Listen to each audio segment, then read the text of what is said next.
चलिए, मुझे पता है आप जीपीएससी या एमबीआई की तैयारी कर रहे हैं, तभी आप क्लिक किए हैं इसको। अब क्लिक कर ही लिया है तो थोड़ा रुकिए, शांति से सुनिए। आपके काम की बात करने वाला हूं।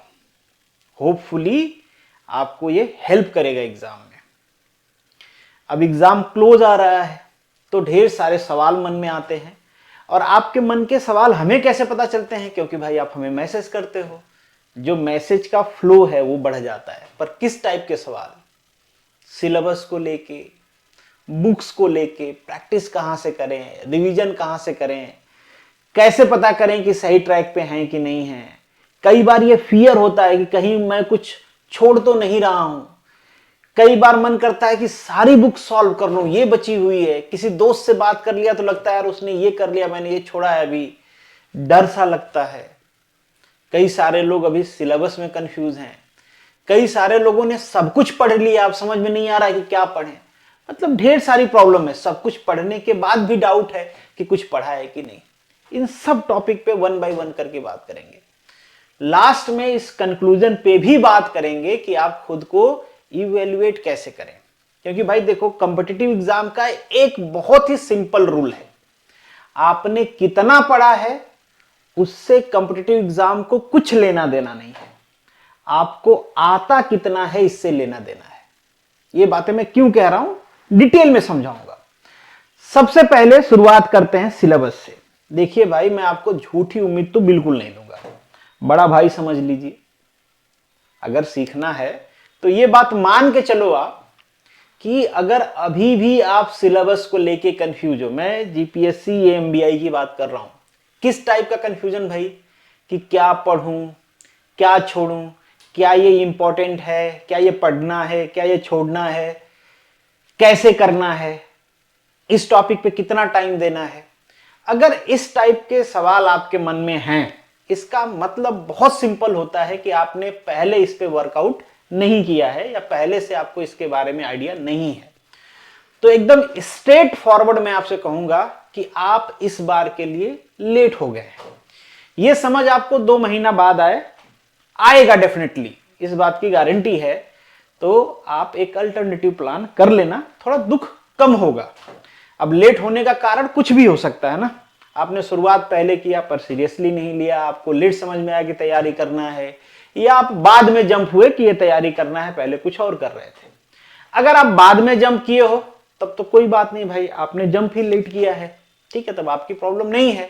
कुछ कंस्ट्रेन रहे होंगे, पर आपने जंप पहले किया और अभी तक यही कंक्लूड नहीं कर पाया कि क्या पढ़ना है क्या नहीं पढ़ना है।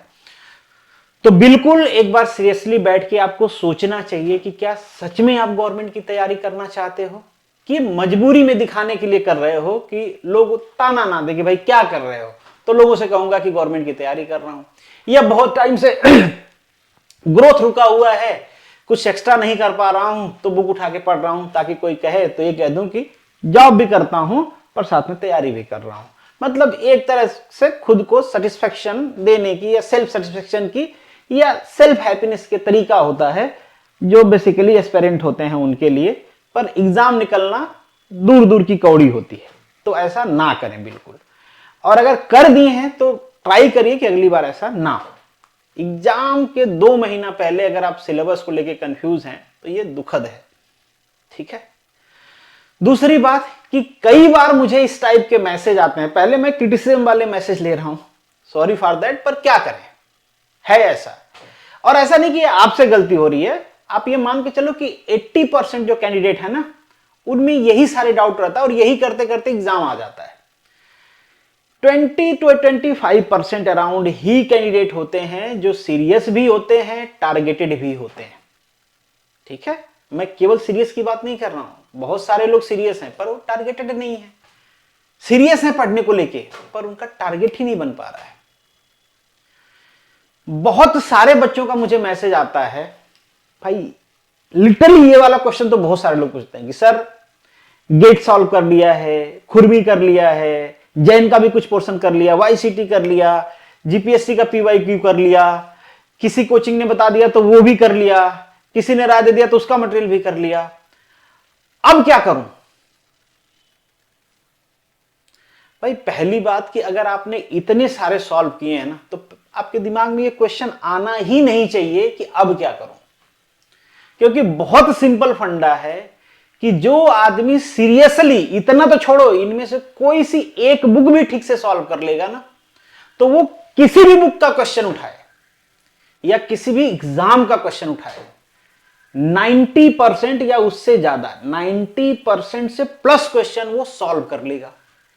एक बुक को इनमें से आप ठीक से कर लो, दूसरे किसी भी एग्जाम के या किसी भी बुक का 90% प्लस क्वेश्चन आप आसानी से सॉल्व कर लोगे। तो आपके मन में ये सवाल ही नहीं आएगा ऑटोमेटिकली। मतलब मैं कह रहा हूं ये सवाल आता क्यों है, ये सवाल इसलिए आता है, या आप जब ये कहते हो ना कि इतना पढ़ लिया सफिशिएंट है क्या, ये सवाल आपके मन में आता ही इसलिए है क्योंकि आपका कॉन्फिडेंस बिल्ड ही नहीं हुआ है कि क्या आप एग्जाम में अच्छा परफॉर्म कर पाओगे या नहीं। बिल्ड क्यों नहीं हुआ भाई?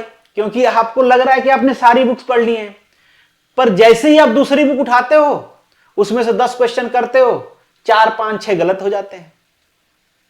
इसके पहले आपने 4 बुक कर रखी हैं, पर तीसरी बुक उठाई, उसमें से 10 क्वेश्चन किया, 50 क्वेश्चन किया, 10-20 गलत हो गए। तो कहां से कॉन्फिडेंस आएगा कि आपने सीखा है?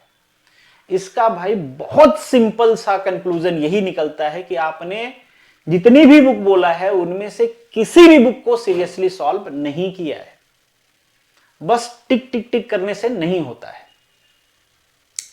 मैं जनरली एडवाइस करता हूं, जेन्युइनली एडवाइस करता हूं कि मल्टीपल बुक को एक बार सॉल्व करने से अच्छा है कि एक बुक को मल्टीपल टाइम सॉल्व करिए। मल्टीपल टाइम क्यों भाई? एक बार तो सॉल्व कर लिया, एक बार सॉल्व करेंगे डेफिनेटली नंबर ऑफ जो गलत चीजें होंगी या जो आप गलतियां करोगे या जो फंडामेंटल आपके नहीं आ रहे होंगे वो ज्यादा होंगे। दोबारा सॉल्व करोगे, जो गलतियां होंगी वो मिनिमाइज जाएंगी, थोड़ा फंडामेंटल आपका इंप्रूव हो गया होगा। तीसरी बार सॉल्व करोगे, गलतियां भी मिनिमाइज होंगी, फंडामेंटल भी इंप्रूव होगा, मैक्सिमम क्वेश्चन आप अटेम्प्ट कर पाओगे। इससे लर्निंग बढ़ती है। पहली बार आपने सॉल्व किया तो क्या हुआ? मान लीजिए पहली बार आपने सॉल्व किया, 50% क्वेश्चन आपसे सॉल्व हो गए। जो 50% सॉल्व नहीं हुए, जो आपको सीखने थे, आपने वो फिर उसको, उसके ऊपर कोई एक्शन नहीं लिया। आपने क्या किया? दूसरी बुक उठा लिया, गेट वाली। आपका नॉलेज अभी भी वही 50% वाला है, वहां भी आपने सॉल्व किए, वहां भी 40% से 50% क्वेश्चन हो गए। आपको लगा मैंने गेट भी सॉल्व कर लिया, पीवाईक्यू भी सॉल्व कर लिया, पर आपके नॉलेज में इंप्रूवमेंट, दोनों में चेंज इन नॉलेज क्या हुआ भाई? 0। क्योंकि जो नॉलेज था उस नॉलेज के बेसिस पे आपने इस बुक के भी 50% किए, उस बुक के भी 40% किए या 50% किए। फिर उस बुक को छोड़ के आप चौथी बुक पे बढ़ गए कि चलो आप जीपीएससी का पीवाईक्यू कर लेता हूं। आपने पीवाईक्यू भी किए, वहां पे भी 50%, 55%, 45%, जितना भी आपका प्रीवियस नॉलेज था उसके बेसिस पे आपने सॉल्व कर लिया। आपको लगा कि ये भी बुक सॉल्व कर लिया। अब इससे कुछ फायदा हो रहा है आपको? देखो ये पूरी साइकिल बन रही। क्या इससे कुछ फायदा हुआ? कहने के लिए तो आपने 4 बुक सॉल्व कर ली, पर इससे फायदा कितना हुआ? या आपका जो करंट रियलिटी है या करंट सिचुएशन है उसमें इंप्रूवमेंट कितना हुआ? 0 बटा सन्नाटा। तो इसी वजह से कहा जाता है कि मल्टीपल बुक सॉल्व करने से अच्छा है कि एक बुक को मल्टीपल टाइम सॉल्व करो, और ये देखते हुए सॉल्व करो कि जो जो चीजें आपसे गलत हो रही थी, जो फंडामेंटल आप भूल रहे थे, जो फंडामेंटल आपने नहीं पढ़े थे, जो नई लर्निंग थी जिसको भूलने के चांसेस थे, क्या वो आपको दोबारा आ रहे हैं? तो अगर आप ये गलती कर रहे हो तो बिल्कुल नहीं करिए। मल्टीपल बुक सॉल्व करने से कोई भी फायदा नहीं है। मैं लिटरली उनको मासूम समझता हूं जो इस टाइप के क्वेश्चन पूछते हैं कि मैंने गेट सॉल्व कर लिया, एससी सॉल्व कर लिया, खुरमी सॉल्व कर लिया, जीपीएससी पीवाईक्यू सॉल्व कर लिया, अब मेरा हो जाएगा कि नहीं? भाई मैं गारंटी से कहता हूं इनमें से किसी एक को सॉल्व कर लो, किसी एक को सॉल्व कर लो ठीक से, 200% गारंटी है हो जाएगा। और बैट मार के कह रहा हूं, पेपर आएगा, जो भी बुक आपने सॉल्व किया है उठा के देख लेना। बहुत सारे क्वेश्चन रिपीटेड रहेंगे, नहीं रहेंगे तो थोड़े बहुत मामूली से जो सेंटेंसेस होंगे उनमें चेंजेज रहेंगे, मामूली से फंडामेंटल में चेंजेज रहेंगे। और आपने एक बुक ठीक से सॉल्व किया है, डेफिनेटली आपका फंडामेंटल वहां से क्लियर हुआ है, नई चीजें आपने सीखी हैं, कुछ उसी क्वेश्चन से आ जाएंगे डायरेक्टली, कुछ को आपने जो आपने सीखा है उससे सॉल्व कर लोगे, दैट्स इट, काम खत्म, कुछ करने की जरूरत नहीं है। हाँ बिल्कुल ये ठीक बात होती है कि जैसे जैसे एग्जाम क्लोज आता है हमको थोड़ा प्लान करना पड़ता है टाइम बचाने के लिए कि हमको क्या करना चाहिए, क्या नहीं करना चाहिए, किसको रिवाइज करना है, किसको नहीं रिवाइज करना है। ये कैसे डिसाइड होगा? तो जनरली मैं इसके लिए रिकमेंड करता हूं कि आपको टेस्ट देने चाहिए। दुनिया भर की टेस्ट सीरीज अवेलेबल है, किसी का ले लीजिए, 400, 500, 600, 700 रुपये बहुत बड़ी चीज नहीं होती है। सेल्फ इवेल्युएशन करिए, जो मैंने शुरू में बात किया था ना कि किसी भी कॉम्पिटिटिव एग्जाम को इससे मतलब है ही नहीं कि आपने कितना पढ़ा है, उसको बस इतना सा मतलब है कि आपको आता क्या है, क्योंकि यही टेस्ट करने के लिए तो एग्जाम हो रहा है। पढ़ने को तो आपने सारा ही पढ़ लिया है, पर सिलेक्शन होता नहीं है। उसका सिंपल रीजन है कि आपने पढ़ा है, आपको आता कुछ नहीं है, या फिर जितना कॉम्पिटिटिव एग्जाम में आना चाहिए उतना नहीं आता। ऑब्वियस बात है, इसीलिए आप पीछे रह रहे हो। तो टेस्ट दीजिए और सीरियसली दीजिए, इवैल्यूएट करिए कि क्या जो चीजें आपने पढ़ी हैं। और मैंने रिपीटिवली कई बार कहा है कि भाई अगर आपने पढ़ के भी क्वेश्चन गलत किया तो कुछ तो रीजन होगा। क्वेश्चन समझ में नहीं आया, फंडामेंटल नहीं पता था, फार्मूला भूल गए, जल्दीबाजी किए, कुछ तो रीजन होगा यार। उसको सीरियसली लेके उस रीजन को, जिसकी वजह से गलती हो रही है, उसको रिमूव करना है, तभी परफॉर्मेंस में इंप्रूवमेंट होगा। और आपके अगर परफॉर्मेंस में इंप्रूवमेंट नहीं हो रहा है तो बिलीव मी सिलेक्शन नहीं होगा। पिछली बार आप 10 नंबर से रह गए थे, 20 नंबर से रह गए थे, इस बार भी 10 नंबर से रह जाओगे, 20 नंबर से रह जाओगे, क्योंकि आपने भाई बस जो लेयर बना लिया है उसी लेयर पे दौड़ना चाह रहे हो। तो ऐसे नहीं होगा, उस लेयर को ब्रेक करके थोड़ा अपलिफ्ट करना पड़ेगा आपको, और उसको अपलिफ्ट करने का यही तरीका है जो मैं आपको बता रहा हूं। मैं आपको बस तरीका बता सकता हूं, या फिर वो टारगेट दे सकता हूं कि आपको यहां तक पहुंचना है। आपको पहुंचना कैसे है ये आपको डिसाइड करना है, क्योंकि हर इंडिविजुअल की अपनी एफिशिएंसी। जैसे एक एग्जांपल बताता हूं ये समझाने के लिए आप लोगों को, कि भाई सपोज करिए बहुत सारे बच्चे ये होते हैं कि मेरी टेस्ट की एक्यूरेसी ये है, या मेरे इतने % मार्क्स बन रहे हैं। लेट्स सपोज दैट कि आपका 250 का एग्जाम होने वाला है। 250 में से आपको पता है कि 125 मार्क्स का आपका टेक्निकल है, फिर इसके बाद 75 मार्क्स का आपका एक्ट है, एंड 50 मार्क्स का आपका गुजराती है। ठीक बात, इतना ही है। यहां मैं एज्यूम करके चलता हूं, अटेम्प्ट की बात कर रहा हूं मैं, सही करने की बात नहीं कर रहा हूं। अभी समझाता हूं कि कितना एरर को आप, मतलब इन जनरल या स्टैंडर्ड एरर कितना होती है, और वो जनरली सबसे हो जाती है। आपने कितना भी अब खुद को एक्यूरेसी के साथ अडॉप्ट किया है, पर जनरली एग्जाम में, कॉम्पिटिटिव एग्जाम में उतना हो ही जाती है एरर। कि आपने अगर ठीक से पढ़ाई किया है तो 110 के आसपास आप क्वेश्चन अटेम्प्ट कर दोगे। अटेम्प्ट की बात कर रहा हूं मैं, सही करने की बात नहीं कर रहा हूं। ठीक है, यहां पे पिछली बार का रिकॉर्ड के हिसाब से देखें तो बच्चों ने बहुत अच्छा स्कोर किया था। तो मैं यहां पे भी आपसे अटेम्प्ट एज्यूम करता हूं कि आप 65 के आसपास अटेम्प्ट कर दोगे। गुजराती में जिन बच्चों का सिलेक्शन होता है, जनरली मैं देखता हूं उनके मार्क्स बहुत अच्छे आते हैं। अब कुछ भी रीजन हो सकता है, गुजराती का पेपर इजी आता हो, रिपीटिशन होता हो, या गुजराती सीखना आसान हो, तो गुजराती ग्रामर की बात कर रहा हूं, जो भी रीजन है। तो यहां पे भी मैं मान के चलता हूं कि आप अगर सिलेक्शन लेना चाहते हो तो 45 के आसपास अटेम्प्ट करोगे। ये मैं बात कर रहा हूं एवरेज पेपर का। ठीक है, टफ और इजी पे अभी हम थोड़ा सा डिस्कशन कर लेंगे कि क्या चेंजेस हो सकते हैं, what could be the possible changes. यहां से मैं बात करूं तो आप अराउंड पहुंच जाते हो। टोटल जो आपके नंबर ऑफ क्वेश्चन हो जाते हैं वो हो जाते हैं 220 अटेम्प्ट आउट ऑफ 250। इतना आपके अटेम्प्ट हैं, सही नहीं, अटेम्प्ट हैं। अब एरर मान के कितना चलते हैं कि अगर आपने पूरे एक्यूरेसी के साथ तुक्का नहीं मारा है, तुक्का इग्नोर किया है आपने, या फिर तुक्का वहां पे मारा है जहां पे आपको 80% से ज्यादा आइडिया है इस क्वेश्चन का, पर 20% का कंफ्यूजन है वहां पे, तो जनरली जो एक्यूरेसी आपकी बनती है ना, वो बनती है, मतलब एरर या गलतियां जो होती हैं वो 10 to 15% होती हैं। 13% को स्टैंडर्ड एरर मारा जाता है। मतलब 13% स्टैंडर्ड एरर होता है कि भाई आप कितना भी पढ़ लोगे, कई सारे रीजन होते हैं, एग्जाम का प्रेशर है, सडन क्वेश्चन में जल्दीबाजी होगी, क्वेश्चन की लैंग्वेज ट्विस्टेड था, आपने उतना टाइम नहीं दिया, या कैलकुलेशन मिस्टेक हो गया, कुछ ना कुछ मिस्टेक्स होगा, तो ये माना जाता है कि 13% के आसपास एरर तो हो जाता है। ये स्टैंडर्ड एरर है, इसको खराब नहीं मानते एग्जाम में, इतना चलता है। मैंने थोड़ा सा वेरिएशन दे दिया, 10 to 15 है। अगर 13% का चलो हम ले लेते हैं स्टैंडर्ड एरर, इनके बीच का ले लेते हैं, 28 क्वेश्चन के आसपास आपके गलत हो जाएंगे। कितने गलत हो जाएंगे आपके? 28 क्वेश्चन। 28 क्वेश्चन गलत हो गए। सही कितने हो गए आपके? तो 92 के आसपास आपके सही हो गए। मतलब 192 क्वेश्चन आपके सही हो गए, 192 सही हो गए, 28 गलत हो गए। 28.33 कर दीजिए मल्टीप्लिकेशन, 9 मार्क्स के आसपास आपका कट जाएगा।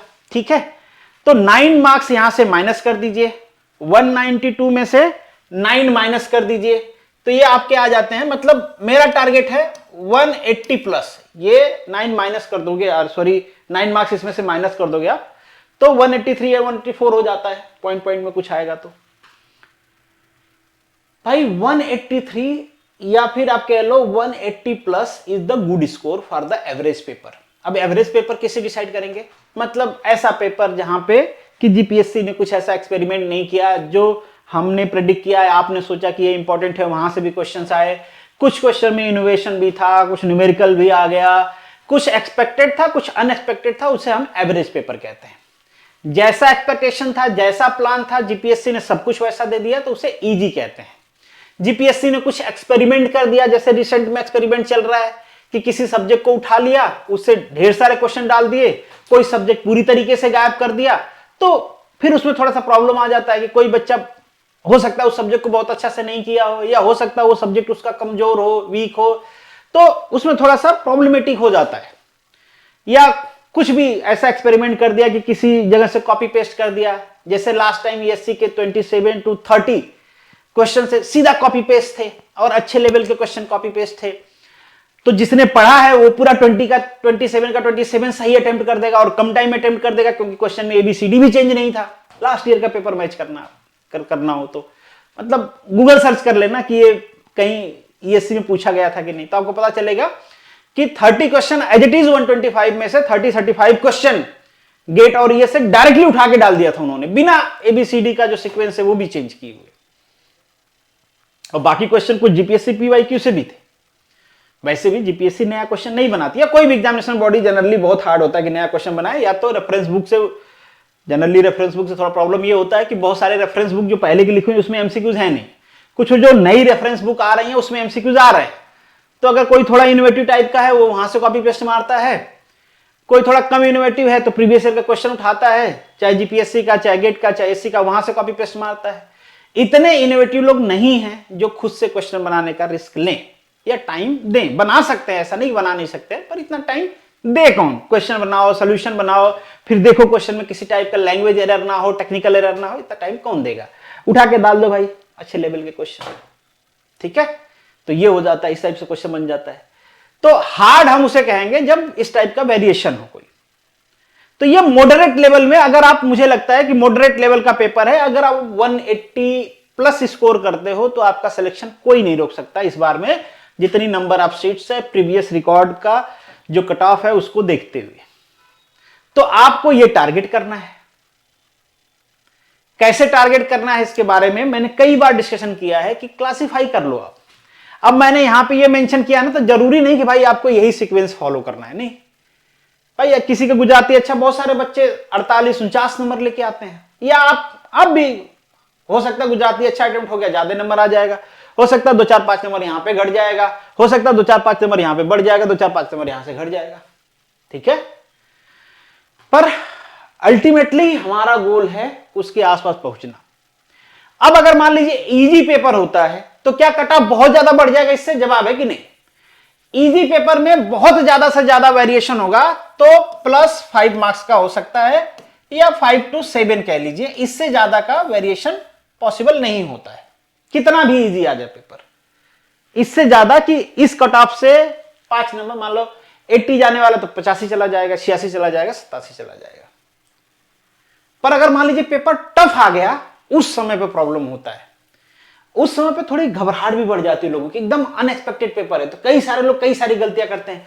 उनको ये लगता है कि अरे यार सर ने तो बताया था 180, मैंने भी टारगेट किया था 190, ये तो मुझे कुछ आ ही नहीं रहा है, बाकी सबको सब आ रहा होगा। तो बहुत सारे लोग गलतियां करते हैं कि मेरा अटेम्प्ट घट रहा है तो 2-4 अटेम्प्ट बढ़ाना है, क्वेश्चन एकदम नहीं आ रहा है तो तुक्का लगाना है, मतलब इस टाइप की चीजें होती हैं, क्योंकि वो प्रेडिक्टेड पेपर नहीं है और वहीं पे पेशेंस के साथ काम करना होता है। भाई पेपर टफ है, आपको नहीं आ रहा है ना, तो आप जैसे हाल बाकी कंपटीटर की भी है, आपने भी पढ़ाई किया, उन्होंने भी पढ़ाई किया है, तो अल्टीमेटली स्टिक रहना है कि हमको जो आता है उसको एक्यूरेसी के साथ करना है, बहुत ज्यादा एरर नहीं होना चाहिए। तो मैं मानता हूं कि अगर पेपर हार्ड आ गया ना तो वहां पे वेरिएशन आराम से मतलब 10 से लेके 15 नंबर का तो हो ही जाता है, ये 20 नंबर तक भी जा सकता है, मतलब माइनस साइड में। तो मतलब ये 170 हो सकता है, 165 हो सकता है, 172 हो सकता है अगर टफ आ गया तो, मतलब जीपीएससी ने कोई एक्सपेरिमेंट कर दिया तो।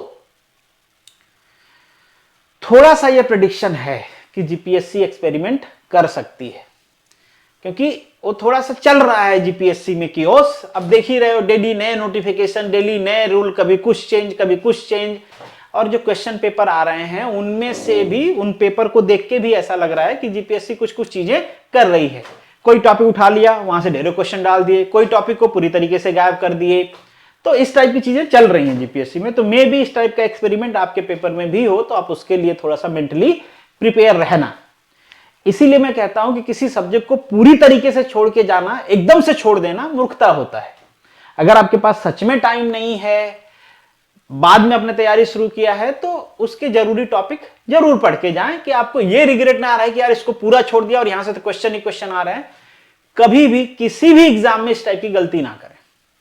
बाकी को लक के भरोसे जाना है तो अलग बात है कि भाई आराम भरोसे जाना है, और जो पढ़ा है अगर जीपीएससी इतना मेहरबान है कि भाई एकदम वही क्वेश्चन डाल दे, और तब तो अलग बात है भाई, तब तो आपने भगवान का हाथ पकड़ के अपनी किस्मत लिखवाया, तब तो अलग बात है। बाकी हर टॉपिक ऐसे तैयार होना चाहिए कि अगर इजी टू मॉडरेट लेवल के क्वेश्चन आते हैं तो मैं उन टॉपिक के क्वेश्चन को कर लूंगा। अगर टफ आता है तो मुझे सोचना पड़ेगा, क्योंकि हर टॉपिक को इस तरीके से तैयार भी नहीं किया जा सकता कि भाई ये तो मेरा तैयार है, पूछ लो कुछ भी इसमें से पूछना हो मैं करके रहूंगा। ऐसे हर टॉपिक को तैयार करना, पूरा सिलेबस तैयार करना मुश्किल होता है कॉम्पिटिटिव एग्जाम में। पर हां, जो आपका फेवरेट है, जिसमें आपका कमांड अच्छी है, जिसको आपने इंजीनियरिंग में अच्छे से पढ़ा था, जिसको आपने पहले भी अच्छे से पढ़ा है, उन टॉपिक में तो आप बिल्कुल ये कॉन्फिडेंस दिखा ही सकते हैं। तो मतलब मेरे कहने का मतलब ये कि कुछ टॉपिक आपका बहुत अच्छे से प्रिपेयर होगा, कुछ टॉपिक में मॉडरेट लेवल तक के क्वेश्चन सॉल्व कर सकते हो, कुछ टॉपिक ऐसे होंगे कि भाई यहां से अगर इजी आएगा तो कर दूंगा, अगर टफ आएगा तो थोड़ा छोड़ के मुझे, या मॉडरेट भी आएगा तो थोड़ा छोड़ के मुझे आगे बढ़ना है। मतलब this is up to you कि आप इसको किस तरीके से प्लान करते हो और आप उसमें कहां पे स्टैंड आउट होते हो। इतना प्लान तो आपको एज ए कैंडिडेट करना ही पड़ता है। अगर इतना भी आप चाहते हो कि नहीं भाई कोई दूसरा करके मेरे लिए बता दे, तो मैं फिर से कहूंगा कि कॉम्पिटिटिव एग्जाम की तैयारी करने आए हैं तो इसको एक बार आपके इस प्लान को पहले रिव्यू कर लीजिए कि क्या सच में आप कॉम्पिटिटिव एग्जाम की तैयारी करने के लिए ही आए हैं, या फिर आप वो रास्ता ढूंढ रहे हैं आसान सा कि कोई मुझे जल्दी से घुट्टी पिलाओ और मैं एकदम से अमृत पान करके क्या बोलते हैं, मेरा मरण, जीवन मरण का जो ये दौर है वो खत्म हो जाए, मैं अमर हो जाऊं। तो उस टाइप की चीजें आपको देखना पड़ेगा। तो हमने बात कर लिया बुक पे, हमने बात कर लिया सिलेबस पे। अब सिलेबस पे फिर डिस्कशन नहीं करूंगा, कौन सा जरूरी नहीं है, इस पे कई बार डिस्कशन हुआ है। आपको चाहिए तो वीडियो मिल जाएगी, जीपीएससी एएमबीआई सिलेबस, इंपॉर्टेंट सिलेबस, सब आप करोगे तो वीडियो आपको मिल जाएगी, वहां से आप वॉच आउट कर सकते हो। अब बात रही इवैल्यूएशन की। इवैल्यूएशन और रिवीजन दो बहुत इंपॉर्टेंट चीजें हैं, दोनों साथ साथ चलती हैं। जैसे मैंने पहले भी कहा, पहले खुद को इवैल्यूएट करना है, फिर जहां जहां गलतियां हो रही हैं उसको रिवाइज करना है, फिर इवैल्यूएट करना है, फिर रिवाइज करना है, फिर इवैल्यूएट करना है, फिर रिवाइज करना है। बहुत सारे लोग टेस्ट सीरीज से भागते हैं, मैं कह रहा हूं भाई मत भागो। अगर आपको पैसे की प्रॉब्लम है कि भाई पैसे का इशू है, तो फिर प्रीवियस ईयर के पेपर उठा लीजिए और उसको सॉल्व कर लीजिए। हालांकि थोड़ा सा एएमबीआई के केस में मुश्किल है, क्योंकि सेम सिलेबस का बस एक ही पेपर हुआ है, और अगर पीछे वाले पेपर में चले जाओगे तो हो सकता है कि कुछ क्वेश्चन, कुछ क्या बहुत सारे क्वेश्चन ऐसे मिल जाएंगे जिनसे आपको सरोकार नहीं होगा, तो आपको फ्रस्ट्रेशन होगा कि यार ये कहां से आ गया, तो सिलेबस का हिस्सा नहीं है, टॉपिक तो मैंने पढ़ा नहीं, मुझसे बन नहीं रहा है। तो थोड़ा सा ये प्रॉब्लम है। टेस्ट जरूर दीजिए, ठीक है। जो रियलिटी आपको एग्जाम देने के बाद फेस करनी पड़े वो अभी फेस कर लीजिए, क्योंकि अभी आपके पास मौका है सुधार करने का। उस टाइम पे मौका नहीं रहेगा, उस टाइम पे बस रिग्रेट करने का मौका रहेगा। अगर आप करियर को लेके सीरियस हो तब, सीरियस नहीं हो तो कोई बात नहीं। जो सीरियस नहीं रहेगा उसको तो दुख भी नहीं होगा कि पेपर खराब हो गया, मतलब वो अंदर से आ ही जाता है। जो सीरियस है दुख उसी को होता है, जो सीरियस नहीं है उसको तो दुख भी नहीं होने वाला है। क्योंकि वो अलग बात है ना कि अपनी आंख में खुद ही मार के खुद ही रो रहे हैं, रोने का नाटक कर रहे हैं। ये भी कहते हैं भाई कि जो सोया है उसको कोई भी जगा देगा, पर जो सोने का नाटक कर रहा है उसको कौन जगाएगा। तो उस टाइप की अगर आपकी हरकतें हैं तब तो कोई बात नहीं, तब तो आपको दुख होगा नहीं, आपके बारे में बात नहीं भी करेंगे तो चल जाएगा। ठीक है, तो होपफुली कि इन सब कियोस्क से, ये पहले तो बुक वाले कियोस्क से आप बाहर निकलो। बहुत सारे बच्चों को ये डाउट होता है कि कितनी सारी बुक कर ले। मैं जनरली प्रीफर करता हूं कि अगर आपने पढ़ लिए हैं तो PYQ आप सॉल्व कर लीजिए, GPSC के PYQ आपके टॉपिक के हिसाब से, या इन जनरल भी कोशिश करिए कि वो टॉपिक छोड़ दिया करिए जो हमारे सिलेबस का हिस्सा नहीं है। वो वाले टॉपिक छोड़ के बाकी सारे टॉपिक के जो आपके सिलेबस का हिस्सा है उसका PYQ पढ़ लीजिए, मतलब सॉल्व कर लीजिए। जो क्वेश्चन में गलती हो रहा है उसको देख लीजिए क्यों गलत हो रहा है, और उसी को बार बार रिवाइज करते रहिए। जितना ज्यादा आप अपने गलतियों को, मतलब अपने गलतियों को रिवीजन से खत्म करेंगे, उतना बेटर परफॉर्म करेंगे, उतना एक्यूरेसी से परफॉर्म करेंगे आप। और बहुत सारी बुक पढ़ने की जरूरत नहीं है मेरे भाई। आप प्रीवियस ईयर के क्वेश्चन सॉल्व कर लो, केवल आप देख लो इसके जो RTO से रिलेटेड हैं। 2016-17 में MBI, ARTO, फिर 2018 में 19 में ARTO, AMBI, फिर 2020 में, मतलब ऑलरेडी हर किसी का पहले तो 200 के क्वेश्चन आते थे टेक्निकल के, देख लो 1000 से 1200 क्वेश्चन तो वही सारे हो गए। 1200 क्वेश्चन के आपके फंडा याद हो जाएं, 1200 क्वेश्चन के आपको थियरम याद हो जाए, फॉर्मूले याद हो जाएं, 1200 क्वेश्चन आपको कंठस्थ हो जाए, तो ये काफी काम आपका आसान हो जाएगा। ठीक है, तो बहुत ज्यादा टेंशन या फिर कैलकुलेशन में नहीं रहिए। जितना टाइम अपने दिमाग को कंसंट्रेट करके पढ़ने में लगाएंगे उतना ज्यादा दिमाग की स्टेबिलिटी आएगी, दिमाग में स्टेबिलिटी आएगी, उसकी एफिशिएंसी बढ़ेगी, दिमाग का कियोस कम होगा, प्रेशर कम होगा, टेंशन कम होगा। और एक सजेशन मैं और आपको देता हूं कि पढ़ाई करना है, पढ़ाई की बातें नहीं करनी है। तो जनरली अवॉइड करिए कि आप क्या तैयार कर रहे हो, दूसरा क्या तैयार कर रहा है, आपका क्या खत्म हो गया है, उसका क्या खत्म हो गया। जनरली इस बात को अवॉइड करिए, दूसरे से बात करने की, दोस्त मित्र से भी अवॉइड करना है, क्योंकि जनरली फिर वो दिमाग कंपैरिजन करना शुरू कर देता है, आपके कंट्रोल में है ही नहीं। आपने कुछ डिस्कशन किया, भाई ये वाला टॉपिक मैंने पढ़ा, या ये टेस्ट दिया मेरा कम आया, उसने बोला मेरा ज्यादा आया, मैंने ये भी पढ़ लिया, मैंने ये भी पढ़ लिया। आप लाख कोशिश कर लो कि मैं उसके बारे में ना सोचूं, पॉसिबल ही नहीं है। ऑटोमेटिकली आपके दिमाग में एक ख्याल आने लग जाएंगे कि यार मैं तो बहुत पीछे रह गया, वो तो बहुत आगे निकल गया, वो ये भी पढ़ लिया, वो भी पढ़ लिया। और उसका अल्टीमेटली आपके सेहत पे क्या फर्क पड़ेगा भाई? उसका कोई पॉजिटिव इंपैक्ट है कि आप जान गए वो ये पढ़ लिया, ये पढ़ लिया, ये बुक कर लिया, वो बुक कर लिया, टेस्ट में उसके कितने नंबर आ रहे हैं, इससे क्या आप में कोई पॉजिटिव सुधार होने वाला है? जवाब है कि नहीं, बल्कि नेगेटिविटी ही बढ़ने वाली है। तो इसी वजह से कहता हूं कि मत करो बातें, बातों से ज्यादा इंपॉर्टेंट है कि खुद को कंसंट्रेट करके, पूरी एनर्जी को कंसंट्रेट करके पढ़ने में लगाओ, जितना ज्यादा हो सकता है रिवीजन में लगाओ, सेल्फ इवैल्यूएशन में लगाओ। ठीक है, इतना आप कर लो भाई, सिलेक्शन हो जाएगा। इससे बढ़िया अपॉर्चुनिटी नहीं मिलेगी। अब नहीं मिलेगी इन द सेंस, मेरे कहने का पर्पज ये है कि नंबर ऑफ वैकेंसी अब तक की हाईएस्ट है ये। जितना अब तक की MBI की वैकेंसी आई है ना, वो जोड़ दोगे तो इसके बराबर होंगे जितना इस बार आई है टोटल। तो इतनी बड़ी मात्रा में वैकेंसी जनरली आती नहीं है, आई है तो आप इसका फायदा उठाइए। ठीक है, डेली टारगेट दीजिए खुद को, कितना पढ़ना है, कोशिश करिए जितना ज्यादा से ज्यादा रिवाइज करें, क्योंकि रिवाइज लास्ट टाइम पे करूंगा ऐसा मत करिए। बहुत सारे बच्चे ऐसे होते हैं कि मैं पढ़ रहा हूं, अभी रिवीजन नहीं कर रहा हूं, लास्ट में सब कर लूंगा। भाई पढ़ के एक बार छोड़ देते हो ना, फिर वो फ्रेश जैसा ही हो जाता है। एक बार पढ़ के 10 दिन आपने छोड़ दिया, 15 दिन आपने छोड़ दिया, फिर वो जब पढ़ने जाओगे तो वो 70-80% उड़ चुका है आपके दिमाग से। फिर से उसको फ्रेश जैसे ही टाइम देना है आपको। नहीं दोगे फ्रेश जैसे, भले आप खुद को मान लो कि एक बार तो पढ़ा हुआ इसलिए मुझे आता है, नहीं आता है भाई, मानने से कुछ नहीं होता है। नहीं तो खुद को एक बार टेस्ट करके देखो। और अगर टेस्ट लेना चाहते हो तो हमारा भी एक टेस्ट है, ले सकते हो। मैं ये नहीं कह रहा हूं कि भाई इसीलिए कह रहा हूं कि आप टेस्ट दो, आप किसी का भी टेस्ट दो। किसी का नहीं देना तो मैंने एक सजेशन और दिया है कि आप PYQ कर लो, जैसे करना है वैसे कर लो, पर खुद को डिसिप्लिन करके करो। ये कोर्स भी है, ये दोनों ये तीनों कोर्स इसी से रिलेटेड है। ये आपका MCQs मतलब ये टेस्ट सीरीज है, ये आपका एक्ट का है, ये टेक्निकल का है। आरटीओ ARTO की भी वैकेंसी आने वाली है, उस पर भी डिटेल में डिस्कशन करेंगे कि किसको तैयारी करना चाहिए, किसको नहीं करना चाहिए, कौन कर सकता है, कौन नहीं कर सकता।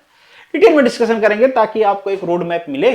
पर अभी AMBI की बातें कर रहे हैं, तो AMBI के कोर्स बेस्ड, एकदम स्ट्रिक्टली AMBI के सिलेबस पे बेस्ड है। आप चाहो तो स्टार्ट कर सकते हो यहां से, ठीक है।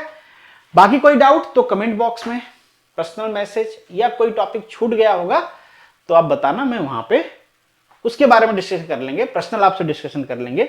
बहुत सारे बच्चों का ये भी कंफ्यूजन होता है कि भाई ये एग्जाम की भी तैयारी कर रहा हूं, यहां भी निकला हुआ है, यहां भी निकला हुआ है। ये देखो, आपसे अच्छा आपके बारे में कोई नहीं जानता है। मैं ये सजेस्ट करता हूं कि अगर अभी आप इस एग्जाम की तैयारी कर रहे हो, अगर आपकी टेक्निकल ठीक ठाक है, क्योंकि बाय डिफॉल्ट में मान के चलता हूं नॉन टेक्निकल में हो गए, नॉन टेक्निकल में गुजराती आता है, एक्ट रूल टाइप का, वहां पे जीके जीएस आता है, तो अगर वो आपका ठीक है तभी नॉन टेक्निकल कर रहे होगे। तो अगर नॉन टेक्निकल कर रहे हो तो ये भी कर सकते हो, अगर टेक्निकल थोड़ा आपका ठीक है तो बिल्कुल इस बार इसको चांस देना चाहिए, क्योंकि इस बार इसमें सेलेक्ट होने की पॉसिबिलिटी आपकी ज्यादा है। अगर आपने 2 महीने अभी जो है जितना पढ़ा है उसको थोड़ा सा ठीक से रिवाइज कर लिया, और जो थोड़ा सा मिस हो रहा है उसको रिफर्निश करके, थोड़ा सा दिमाग को एक्टिवेट करके, थोड़ा टारगेट देके, थोड़ा सा प्लान करके कर लिया है, अभी भी आपके पास 2 महीने है। That is more than sufficient for revision, for value addition, for mistake correction, इन सब के लिए ये मोर देन सफिशिएंट है, कर सकते हो बिल्कुल आप, ठीक है। तो मेरे तरफ से all the best, good luck and जय हिंद।